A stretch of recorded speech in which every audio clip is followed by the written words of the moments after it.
militar entre Rusia y Ucrania continúa a toda velocidad. Todos los días tienen lugar diferentes eventos y diferentes luchas en la guerra que las fuerzas de ocupación rusas continúan en ciertas ciudades de tierras ucranianas. En una declaración del Comando Militar Ucraniano, los sistemas de cohete montados en el hombro que nos suministraron los gobiernos de Estados Unidos y Gran Bretaña informaron que destruyó más de 3.600 tanques rusos en 13 meses. El comando declaró que las fuerzas de ocupación rusas fueron destruidas de manera planificada por nuestras unidades militares en las partes orientales del territorio.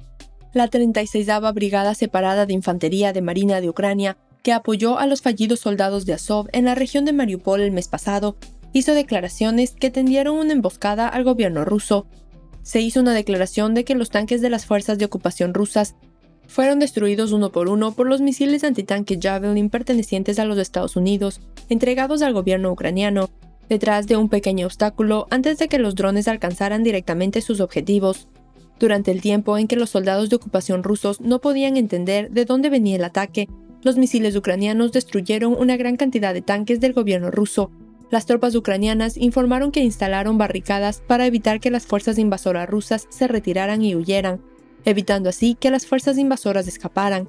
Usando vehículos aéreos no tripulados de última generación, con el apoyo de los estados occidentales, las unidades aéreas ucranianas utilizan efectivamente tácticas de emboscada contra los ataques de las fuerzas de ocupación rusas. El misil Javelin destruye el objetivo desde arriba, volando desde una altura fuera de la vista de las fuerzas enemigas en el área. La javelina ha sido indispensable para las tropas ucranianas desde el comienzo de la guerra. Este misil, que fue entregado a las unidades militares ucranianas por Estados Unidos, Gran Bretaña y otros estados, inflige grandes daños a los tanques porque su blindaje es muy delgado. Ucrania dijo que su ejército aún tenía en su poder a Bakhmut, después de que el jefe de la compañía militar privada de Rusia, Grupo Wagner, afirmara que se había apoderado de la ciudad legalmente. Yevgeny Prigozhin, fundador de los mercenarios Wagner de Vladimir Putin, afirmó el lunes que los soldados colgaron una bandera rusa sobre el edificio administrativo en el este de Ucrania. Durante 10 meses, las Fuerzas Armadas de Kiev han estado luchando en trincheras húmedas y rechazando valientemente el ataque del ejército ruso. Refiriéndose a la situación en Bakhmut el domingo, el presidente Volodymyr Zelensky dijo que la situación militar alrededor de Bakhmut era particularmente caliente y nunca se había detenido en un viaje de meses para apoderarse de la ciudad. Prigozhin había hecho previamente afirmaciones tempranas. Prigozhin afirmó el lunes que sus tropas habían capturado el principal edificio administrativo de la ciudad, reclamando la captura de la ciudad de Bakhmut en el este de Ucrania. Legalmente, Bakhmut fue capturado. El líder militar dijo en una publicación en las redes sociales que el enemigo se concentra en las regiones occidentales. Prigozhin fue visto sosteniendo una bandera rusa inscrita en honor al bloguero militar ruso Vladlen Tatarsky, quien murió en un ataque con bomba en un café en San Petersburgo el domingo. Los comandantes de las tropas que tomaron el ayuntamiento y todo el centro dijeron que irán a colgar esa bandera. Esta es la compañía militar privada de Wagner, estos son los hombres que secuestraron a Bakhmut, legalmente es nuestro. Sin embargo, no hay indicios de las autoridades ucranianas de que Bakhmut haya caído en manos de los rusos. Gracias a nuestros soldados que lucharon en Avdiivka, Marinka y Bakhmut, dijo Zelensky en su discurso en un video por la noche. Un alto funcionario ucraniano había descrito previamente la situación en la ciudad como tensa, y el comando militar consideró cuidadosamente cada movimiento. La viceministra de Defensa, Hanna Maliar, dijo que las fuerzas ucranianas continúan defendiendo sus posiciones y prestando poca atención a las pérdidas de las fuerzas rusas al lanzar ataques.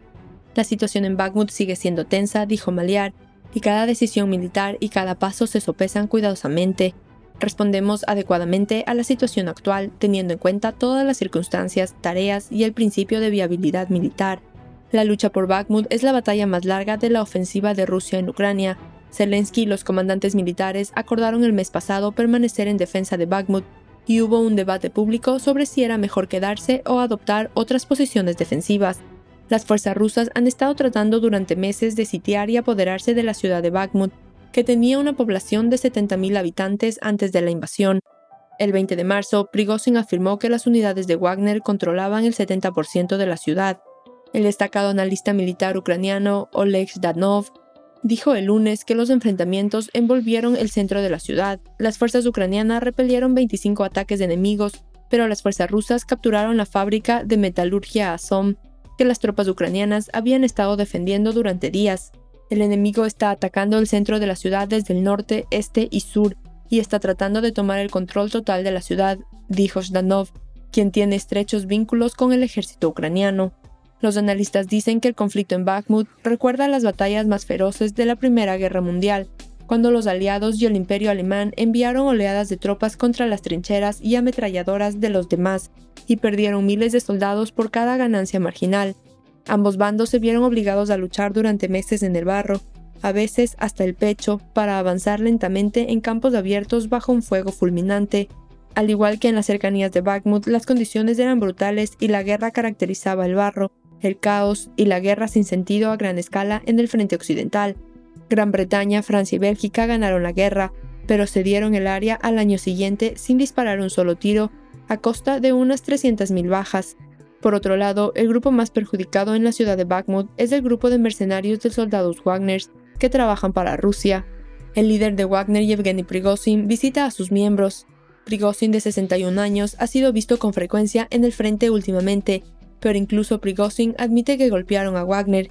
Si Wagner se lleva al soldado ucraniano con él mientras Bakhmut muere en la picadora de carne, si le da al ejército la oportunidad de proteger aún más los intereses de Rusia, entonces habremos cumplido nuestro papel histórico, dijo Prigozhin. Pero el papel de Wagner en Rusia hoy parece muy frágil. Tanto es así que las autoridades locales no quieren que los miembros de Wagner que perdieron la vida en Ucrania sean enterrados. Wagner tampoco duda en criticar el método de mando del ejército ruso en la guerra de Ucrania. Acusa a los funcionarios de defensa rusos de no entregar municiones a los miembros de Wagner.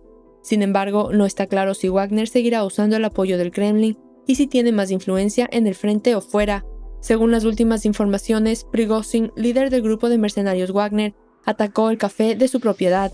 Tropas ucranianas en la ciudad natal de Putin, San Petersburgo. Una explosión ocurrió en un café en San Petersburgo en la noche del domingo. En el café se reunían blogueros militares pro-Kremlin. La bomba colocada en el café tenía como objetivo a los propagandistas de Putin, quienes se entregaron regalos y celebraron una reunión muy alegre.